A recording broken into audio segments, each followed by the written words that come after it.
Hello everybody, it is I, Miss Willow, and today I have a very special video to share with you guys. This is a time-lapse of a speed building of which I am making a Mountain Golem for Minecraft. It is a part of my new mod, the Farendale Archipelago mod, which you can actually download from the link in the description. It adds a whole bunch of fantasy dragons and a lot more mythical, cool things to the game, and I am trying to learn how to get a little bit better with the traditional pixel art style, which I don't find myself extremely well with. I'm used to, as a digital artist, creating very, very high pixel creations, and I'm not used to using smaller canvases such as 16 by 16. I am usually at littlest my 256 by 256 pixels in work for whenever I'm making gaming or Minecraft assets. So this was a very big challenge to me because I have never really worked too much with a 16 by 16 pixel grid. So I wanted to try and make a more detailed piece using my skills, which I was surprised came out pretty well.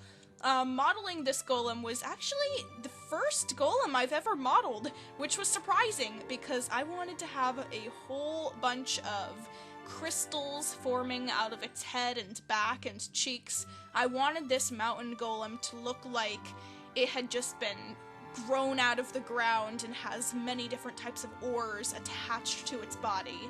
That was my goal with this. So the crystals themselves, I feel like I could honestly improve them a little bit, but I am happy with how they turned out nonetheless. I wanted this guy's eyebrows to stick out. I wanted him to look a little grumpy.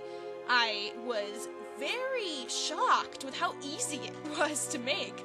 This whole modeling and animating and everything took, I think, about 40 minutes. I looked back at the footage and I was like, wow, that actually took longer than I thought it did.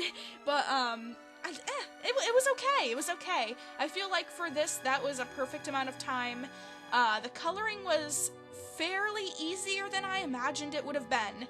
I learned some new techniques of how to turn the opacity and softness at different rates of the brush in BlockBench to make the pixels blend a lot better.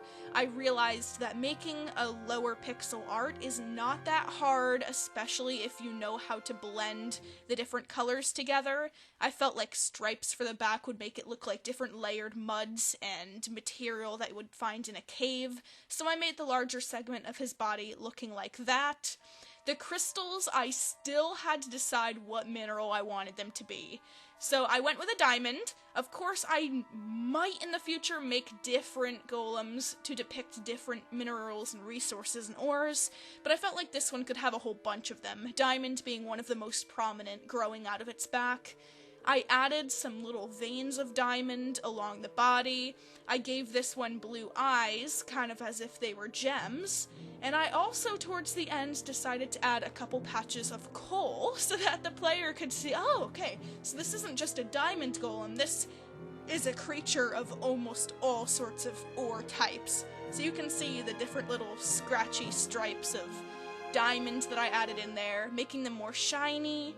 I added a little soul gem in the center of his chest to look like something is made alive in him. And then I wanted to give him a little bit of accessories. Perhaps he's wearing some gold bracelets, some hard iron shoes for walking in the caves. I mean, nobody wants to walk barefoot in a cave. And even a sash holding some cute little baggies that maybe he collected some cute little gems and diamonds and stuffed them in there. A little bit of lore for the player to think, okay, this might even be a sentient being. Why go attack it? It might be a lot more stronger and aware than we think. So all in all, I started adding some little details. Right here, the coal, which I feel like is a tiny, tiny detail. You might not notice it. But then it came to the animating. This was definitely a challenge. I am starting to learn a lot better how to add pivots to the different arms and legs. So my arms, when I go to rotate them, won't be flying off into the universe and the galaxy where I can't even find them, and they actually just rotate right from the body where I want them to. Well, if you enjoyed this video, please feel free to leave a like, subscribe, and share, and I'll see you soon. Bye!